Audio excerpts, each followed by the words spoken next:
Today we are going to look into a topic that is EVM versus paper ballots. Now I'm not going to talk about any parties, no controversies. We are just going to look at it objectively. What is better, EVM versus paper ballots? First, let's think about why we need to discuss this. The thing we have to understand is a vote is a trust. When I'm voting for a certain government or I'm believing in this election, that needs to have a trust. I need to understand that my vote is going to be valid. There won't be any cheating. When government is pushing for things like voting via mobile phones, they have actually suggested already that you can use an app and your Aadhaar card to just vote. That is something that has been suggested by the government, and that has its own problems because that's online, so who knows who can hack with it and what's going to happen. So let's not get into that. Let's concentrate on EVMs versus paper ballots first. In India, we use EVM system and we have been using it for some time now.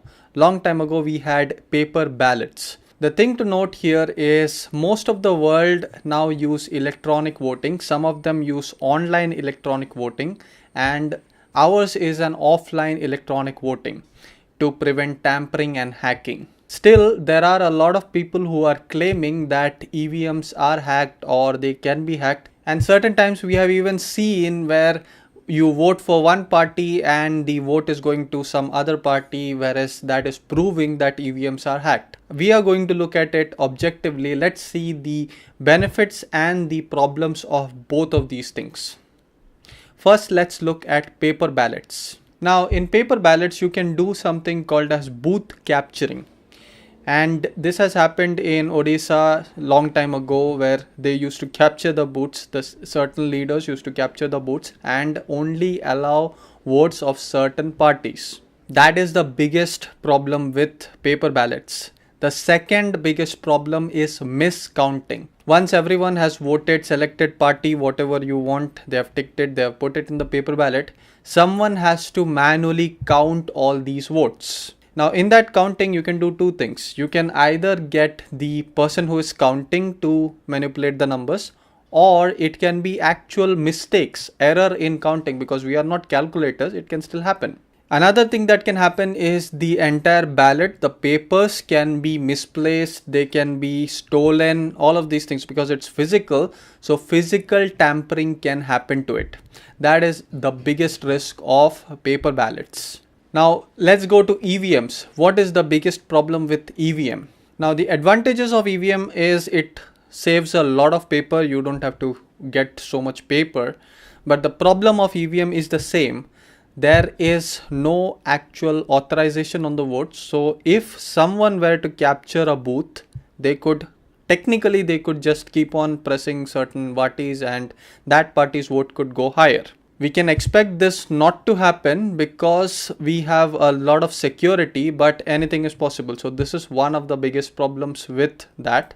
The second thing is they could actually tamper with the electronic system in the EVM. In fact, US scientists back in 2010 have already shown that EVM can be hacked. That is, you can mess with the circuitry, and if that is done, then if you vote for even if you vote for party A, the vote will go to party B and no one will be able to find it out. This was reported by the BBC News. I will leave a link in the description for the exact article which I'm pointing to, because none of our media reported on this, but this was a proven thing that happened at that time. Nobody knows where the EVMs are actually manufactured. The latest news, some of them were reporting that the EVMs for this next election are coming from Gujarat, but nobody knows. We don't have any sources, so I'm not going to go into that. You have to do your own research on it because I cannot find any solid evidence. I'm not going to give out information that doesn't have solid evidence. What can you do to prevent this? But if you are a person of authority, what you can do is you can actually keep the EVMs safe. If you allow the EVMs to be handled by people or the unsafe kind of people, they can tamper with EVMs. So the only way is keep the EVM safe, make sure the booth is running right, make sure any funny business that is going on is reported to the right sources. And what can you do as a citizen? Make sure you're sharing this video and get this word out there, because many people right now are thinking about going back to paper ballots. Paper ballots have their own problems. EVM has its own problems. None of these systems are perfect. What I want to voice out through this video is both of these systems are not perfect.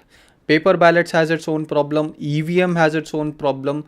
Everything has its own problems. We have to make sure that we have a fair election and the rightful people get into power. We are the biggest democracy in the world, and for democracy to work, this is not a dictatorship, this is a democracy. And for democracy to work, you have to have just elections, that is right elections. You shouldn't have any rigging. That is how democracy should work. If you have any comments or suggestions, leave them in the comments below. If you have any topic requests, leave them in the comments below as well. If you want to get in touch with me personally for any business advice, entrepreneurship advice, or any advice like that, there is a number in the description. WhatsApp on that number. My assistants will set up a phone meeting with you. 30 minutes is going to cost you 1000 rupees. Like, share, subscribe. This has been Jamie for TopEvt. I'll see you in the next video.